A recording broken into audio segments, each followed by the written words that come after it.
Hello बच्चों, let's read the question. The assertion is given as chlorofluorocarbon cause ozone layer depletion by the photo dissociation of ozone.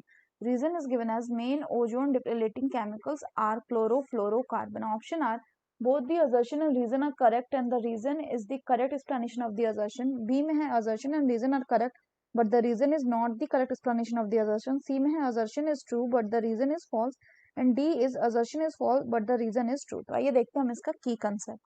तो अगर हम बात करें इसके की कंसेप्ट की तो इसका की कंसेप्ट हो जाएगा ओजोन डिप्लीशन.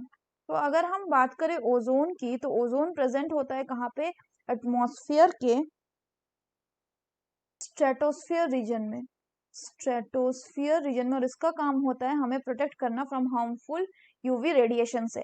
लेकिन क्या होता है कि कई बार ह्यूमन एक्टिविटीज के कारण हम एटमॉस्फेयर में रिलीज करते हैं CFCs. CFCs मतलब हो गई आपकी क्लोरोफ्लोरोकार्बन्स.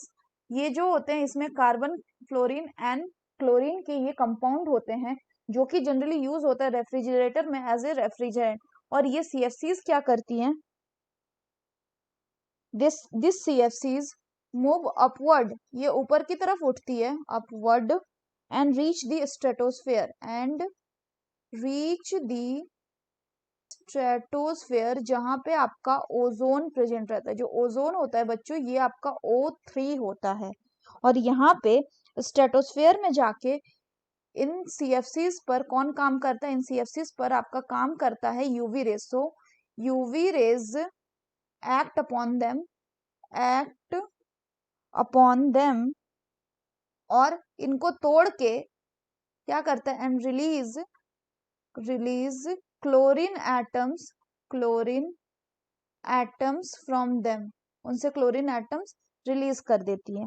तो हुआ क्या कि इसके बाद ये जो आपका क्लोरीन हो जाएगा, दिस क्लोरीन विल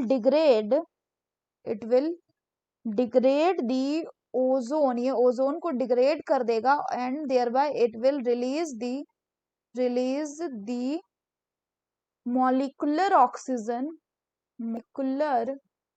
ऑक्सीजन को ये क्या करेगा? रिलीज कर देगा. तो अगर हम इसको देखें तो क्या होता है कि आपका मान लीजिए ये CFCs हैं, इस पे कौन काम करता है? इस पे आपका यूवी रेडिएशन काम करता है. तो जब इस पे ये यूवी रेडिएशन काम करेगा तो इससे रिलीज होता है क्या? क्लोरीन. हमारे पास होता है क्लोरीन फ्री रेडिकल और ये जो क्लोरीन फ्री रेडिकल है ये क्या करेगा? ये ओजोन के साथ काम करेगा यानी ओजोन यानी O3. ये क्लोरीन फ्री रेडिकल जो है ये ओजोन के साथ काम कर रहा है और यहाँ पे ये ओजोन को तोड़ दे रहा है. यानी हमें क्या मिल जा रहा है? हमें मिल जा रहा है यहाँ पे ओजोन,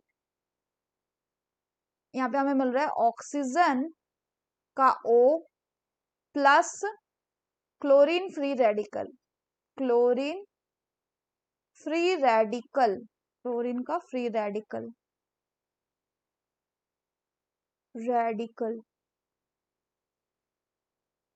और साथ ही साथ यहाँ पे मॉलिक्यूलर ऑक्सीजन को ये अलग कर दिया. और इसी तरह से क्या होगा? ये प्रोसेस आगे फर्दर कंटिन्यू होता है. अब इसको अगर हम एक डायग्राम से समझे तो आपके CFCs क्या होंगे? आपके CFCs हैं आप carbon, fluorine and chlorine containing compound. तो इसमें मान लीजिए बीच का एटम है आपका क्या? C. बाकी एटम्स आपके क्या रहेंगे? 3. There will be 3 chlorine, 3 chlorine है और एक आपका प्रेजेंट होगा फ्लोरीन. यहाँ पे आपका एक प्रेजेंट है फ्लोरीन. अब यूवी के प्रेजेंस में यहाँ पे क्या मिल गया? हमें क्लोरीन फ्री रेडिकल मिल जाता है यानी हमें मिलेगा यहाँ पे क्लोरीन फ्री रेडिकल प्लस यहाँ क्या रिलीज होता है? प्लस यहाँ पे बाकी जो बचा हुआ आपका रहता है यानी कार्बन और बाकी 2 chlorine along with the fluorine ये दोनों रिलीज हो गए. अब ये जो क्लोरीन रेडिकल था ये क्या करेगा? ये आके आपका रिएक्ट कर गया ओजोन के साथ जो कि था आपका O3. यानी कि मान लीजिए कुछ इस तरह का मॉलिक्यूल, ये सारे O के मॉलिक्यूल है और इसको ये क्या कर देगा? इसको ये तोड़ दिया ओज ऑक्सीजन यानी एक O एंड इसके साथ क्लोरीन यानी ये कुछ ऐसा बनेगा. So this is the oxygen का O अलोंग विथ क्लोरीन था, along with the this is chlorine radical. ये बन गया और प्लस यहाँ पे क्या लिबरेट हो गया आपका, यहाँ पे आपका लिबरेट हो जाएगा molecular oxygen OO. This is O2. तो ये क्या कर रहा है इस प्रोसेस को, इसको कहते हैं हम फोटो डिसोसिएशन ऑफ ओजोन, यानी ओजोन का dissociation using the light energy. So अगर हम बात करें क्वेश्चन की, तो इसमें बोल रहा है असर्शन में गया है कि जो क्लोरोफ्लोरोकार्बन है ये ओजोन लेयर का डिप्लीट करता है by the photo dissociation of ozone. तो ये भी सही है. नेक्स्ट भी सही है कि ओजोन डिप्लीटिंग सब्सटेंस जो है मेन होते हैं कौन, क्लोरोफ्लोरोकार्बन. लेकिन जो रीजन है वो असर्शन का करेक्ट एक्सप्लेनेशन नहीं है. So the correct option will be option B, that is assertion and reason are correct, but the reason is not the correct explanation of the assertion. So that's all for the question, bachcho. Hope you understood it well. Best of luck.